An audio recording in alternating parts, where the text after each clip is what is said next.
AP cabinet సమావేశానికి సంబంధించి మరింత సమాచారం మా AP bureau chief Harikishan live ద్వారా అందిస్తారు.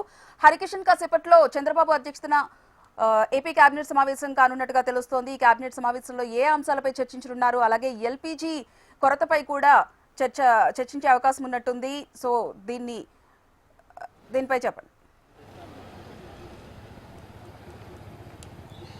Thank you Haripriya. ముఖ్యంగా చెప్పాలంటే 26 అజెండా అంశాలతో ఈరోజు కేబినెట్ సమావేశం అయితే ప్రారంభం కాబోతుంది. మరి కాసేపట్లో ముఖ్యమంత్రి అధ్యక్షతన రాష్ట్ర సచివాలయంలో ప్రధానంగా ఏదైతే ఇటీవల సిఆర్డీఏ సమావేశంలో తీసుకున్నటువంటి నిర్ణయాలు అమలు పరిచే విధంగా వాటిని పూర్తి స్థాయిలో మంత్రిమండలిలో చర్చించి వాటికైతే ఆమోదం తెలపబోతున్నటువంటి పరిస్థితి ఉంది. ఒక్కసారి మనం చూసుకుంటే ప్రధానంగా ఏదైతే శాశ్వత సచివాలయానికి సంబంధించి అలాగే హెచ్ఓడి టవర్ల నిర్మాణానికి సంబంధించి జరుగుతున్నటువంటి నిర్మాణాలలో ప్లంబింగ్, అలాగే మెకానికల్ వర్క్, అలాగే ఎలక్ట్రికల్ వర్క్, వీటన్నిటికీ సంబంధించి దగ్గర 2316 కోట్ల రూపాయలకు సంబంధించినటువంటి మంజూరును ప్రతిపాదించింది సిఆర్డీఏ. దీనికి కేబినెట్లో చర్చించి ఆమోదం అయితే తెలపబోతున్నటువంటి పరిస్థితి ఉంది. అలాగే ఇటు సెంట్రల్ సిలబస్ సంబంధించి ఏదైతే సెంట్రల్ సిలబస్కు సంబంధించినటువంటి ఒక ప్రాంతీయ కార్యాలయ బోర్డును ఇక్కడ ఏర్పాటు చేసేందుకు 80 సెంట్ల స్థలాన్ని అయితే కేటాయించబోతున్నారు. అందుకు ప్రత్యామ్నాయంగా తుళ్ళూరుకి ఎడ్యుకేషనల్ సొసైటీ పేరు మీద 3 ఎకరాలను ప్రత్యామ్నాయంగా వారికి కేటాయించబోతున్నటువంటి పరిస్థితి ఉంది. ఎందుకంటే ఈ సెంట్రల్ బోర్డు ఇక్కడ ఏర్పాటు చేయడం వల్ల ఇది దక్షిణాది రాష్ట్రాలకు ప్రత్యేకంగా అందుబాటులో ఉంటుందని చెప్పేసి కూడా ఇటు ఆంధ్రప్రదేశ్ ప్రభుత్వం చెప్తుంది. అలాగే కూడా కేంద్రం దీనికి ఆమోదం కూడా తెలిపినటువంటి నేపథ్యంలో 80 సెంట్లలో ఇదైతే ఏర్పాటు కాబోతున్నటువంటి పరిస్థితి కూడా లేకపోలేదు. మరోవైపు ఇప్పటికే రాజధానికి సంబంధించినటువంటి నిర్మాణాలు, అలాగే మౌలిక వసతులు, వీటన్నిటికి సంబంధించి కూడా పూర్తి స్థాయిలో ఆమోదం తెలిపినటువంటి పరిస్థితి అందరికీ తెలిసిందే. మరోవైపు కంప్లీట్గా కూడా నిర్మాణాలు శరవేగంగా సాగుతున్నాయి. ఇటు వర్షాకాలం అలాగే చలికాలంలో కూడా చాలా వరకు కూడా తక్కువ మందితో, అంటే తక్కువ మంది కూలీలతో పనులు అయితే చేపించేవారు. కానీ ఎండల కాలం వచ్చేసరికి ఎక్కువ మంది, అంటే రెట్టింపు మంది కూలీలతో కూడా పని చేపిస్తాము, కాంట్రాక్టర్లకు ఎవరైతే వారు ఉన్నారో వీరైనంత త్వరగా ఈ నిర్మాణాలు కంప్లీట్ చేయమని చెప్పేసి కూడా చెప్తామని చెప్పేసి కూడా మున్సిపల్ శాఖ మంత్రి నారాయణ చెప్పినటువంటి నేపథ్యంలో దాన్ని కూడా ఈరోజు చర్చించి వర్క్లు, అంటే పనులు మరింత వేగంగా జరిగే విధంగా చూసే విధంగా అయితే ఈరోజు కూడా చర్చించేటటువంటి అవకాశం కూడా లేకపోలేదు. మరోవైపు తెలుగు కల్చరర్కి సంబంధించినటువంటి 118 కోట్ల రూపాయలు కేటాయించబోతున్నారు తెలుగు కల్చరర్కి సంబంధించినటువంటి భవనానికి.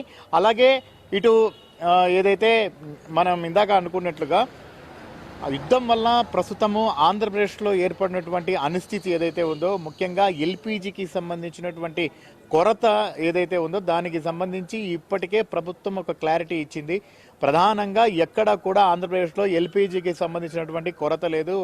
డొమెస్టిక్ సిలిండర్లు కూడా పూర్తిగా అందుబాటులో ఉన్నాయి. అలాగే కేవలం ఏదైతే హోటల్స్కి సంబంధించి, అలాగే బయట టీ షాప్స్ కానివ్వండి లేదా చిన్న హోటల్స్ కానివ్వండి, వాటికి సంబంధించి మాత్రమే కమర్షియల్కి సంబంధించినటువంటి సిలిండర్లను పై నియంత్రణ ఉంది. కానీ డొమెస్టిక్ సంబంధించినటువంటి సిలిండర్లు ఎక్కడా కూడా ఇబ్బందులు లేవు. కాబట్టి దయచేసి ఎవరు కూడా ప్యానిక్ కావద్దు. ఒకవేళ అలా ఏదైనా బ్లాక్లో అమ్మాలనుకున్నా, విక్రయించాలనుకున్నా ఇమ్మీడియట్గా తమ దృష్టికి తీసుకొని రావాలని చెప్పేసి చెప్పడం. అలాగే మరోవైపు హోటల్స్కి సంబంధించినటువంటి యజమానులకు ప్రత్యామ్నాయంగా ఏమి పెట్టాలి, ఏమి చూపించాలి అన్న దానిపైన కూడా పూర్తి స్థాయిలో ప్రభుత్వం అయితే దృష్టి సారించింది. మంత్రుల వర్గానికి సంబంధించి ఒక ఉపసంఘాన్ని అయితే కూడా వేయడం జరిగింది. ఆ ఉపసంఘం కూడా ఇప్పటికే చర్చించి హోటల్స్కి సంబంధించినటువంటి యజమానులతో కూడా మాట్లాడడం జరిగింది. సో వారికి ప్రత్యామ్నాయంగా వారికి ఎటువంటి ఇబ్బందులు తలెత్తకుండా చూసేలా ఆ ప్రయత్నం అయితే జరుగుతున్నటువంటి పరిస్థితి కూడా లేకపోలేదు. మరోవైపు ఎల్పీజీ సిలిండర్లు ఒక్కసారిగా పెరగడంతో రాష్ట్ర వ్యాప్తంగా చాలా వరకు కూడా బ్లాక్లో సిలిండర్లు నడుస్తున్నటువంటి పరిస్థితి ఉంది.